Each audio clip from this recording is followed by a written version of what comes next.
YouTubers, welcome back to Maxwell Starr's Beer Review.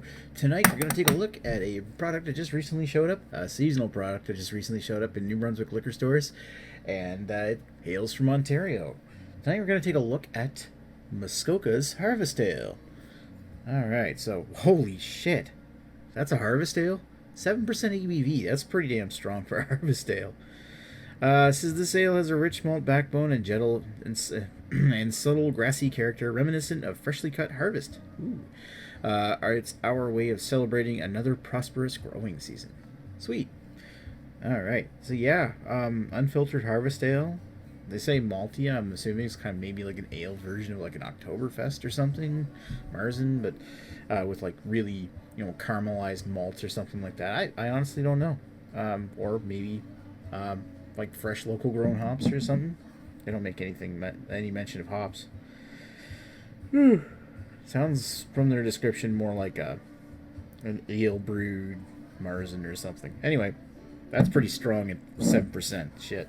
So let's crack this one open and take a look. I almost wonder if this is the same harvest ale they released in.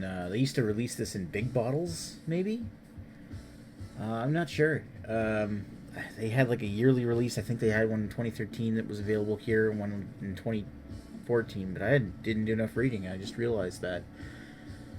I have no idea it's the same one, but now you can buy it in 6-packs, whatever it is. And I'm going to review it separately, maybe as a 2015 version, so whatever. So, seasonal. Drink it. I bought it.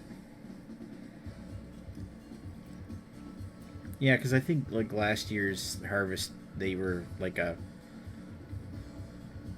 think last year's harvest was something like a wet hopped or some kind of special, whereas this one doesn't really make anything more special other than it's just their drinkable harvest ale.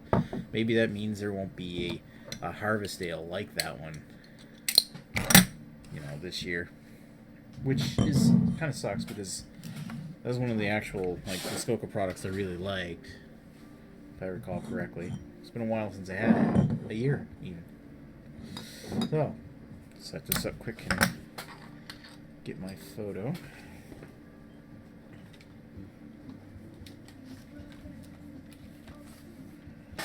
And you probably are wondering why I don't just sit here and drink the beer. It's because I'm a photography nerd. Oh, that looks good. How about close up for the profile picture, or for the video picture? Ooh, too bright.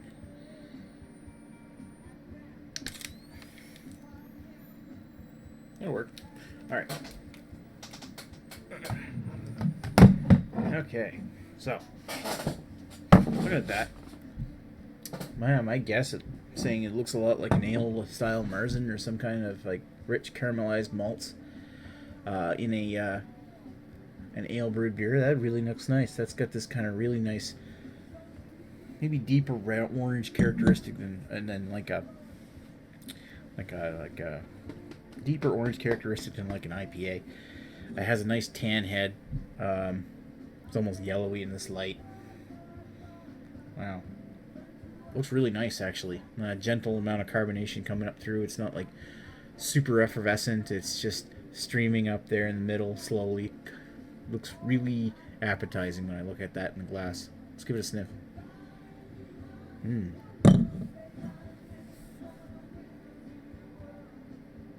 It's like orange toffee. It's like orange, caramel, maybe a hint of ginger. And I'm starting to get, yeah, it is kind of grassy. It's like grassy grapefruit.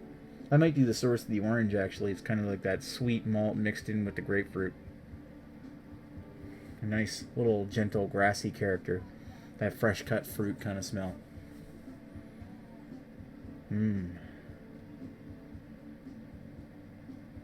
Oh yeah, that smells really good. Smells good. Looks good. Let's go down the hatch. Cheers.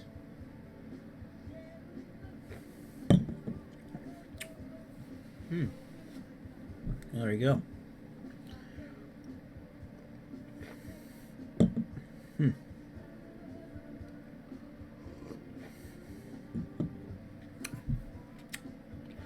There's a little bit of tartness in the center of the mouth that almost gives this rich caramel a briny taste. And that makes it sound worse than it actually is. It's just, it almost comes across as being a little salty in the back of the throat.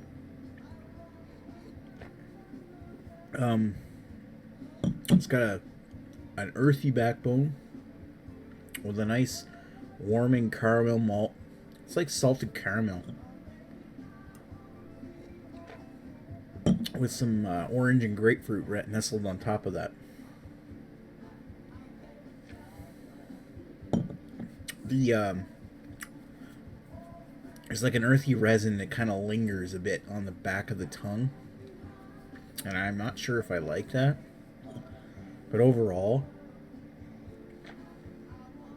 I'm gonna stick with like orange salted caramel. That's kind of, it's actually an interesting combination. I don't remember if that's anything like what last year's tasted like, but you know, overall, I don't mind this one. It's a little rich and thick for an ale. I mean, for an ale. It's not like super like stouty.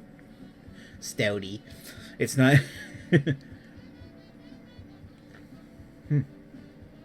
It's like medium body, but it's kind of sitting a little heavy on the throat with this big resin earth. And malt sweet. Yeah, you know, considering it's not that expensive, I like compared to, well, I think I bought this for like $3 a bottle, which, you know, now that I can buy the Muskoka beers in singles, doesn't seem so bad.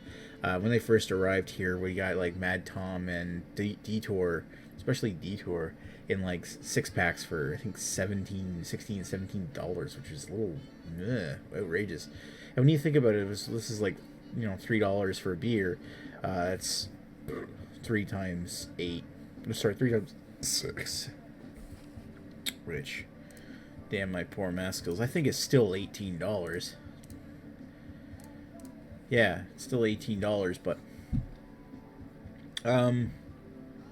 you know, considering this is a 7% beer, this is actually closer to what I would say is worth $18 to me. And considering I'm buy these in singles now, it's a lot better because there are like other beers on the shelf that, you know, are singles and this size that are this expensive or more expensive. And I find this one a lot more worth my money than like Detour. I'm pushing it for Mad Tom. Then, but overall, you know, I really don't mind it. I'd give that a 3.5 maybe. A very, very weak 3.5. It's okay. I mean, I would try it again. I would drink it again. I got another bottle of it. And it's more worth a 6-pack of it than at set $18 than Detour is for sure. Although, you know, different audiences. Detour is a session IPA. I just not a session IPA I care for, but somebody might want to session the crap out of that, especially in Ontario where it's probably more like $13 a 6-pack. It's way worth it. This one here, if this is $13 for a 6-pack in Ontario, then it's a joke. Yeah, get it. But I mean, it's not mind blowing. Either way, recommended. So that's Muskoka Detour. Sorry, Muskoka's Harvest Ale. Try it if you see it. It's not bad. Thanks for watching Maxwell Starr's Beer Reviews. We'll talk to you folks later. Cheers.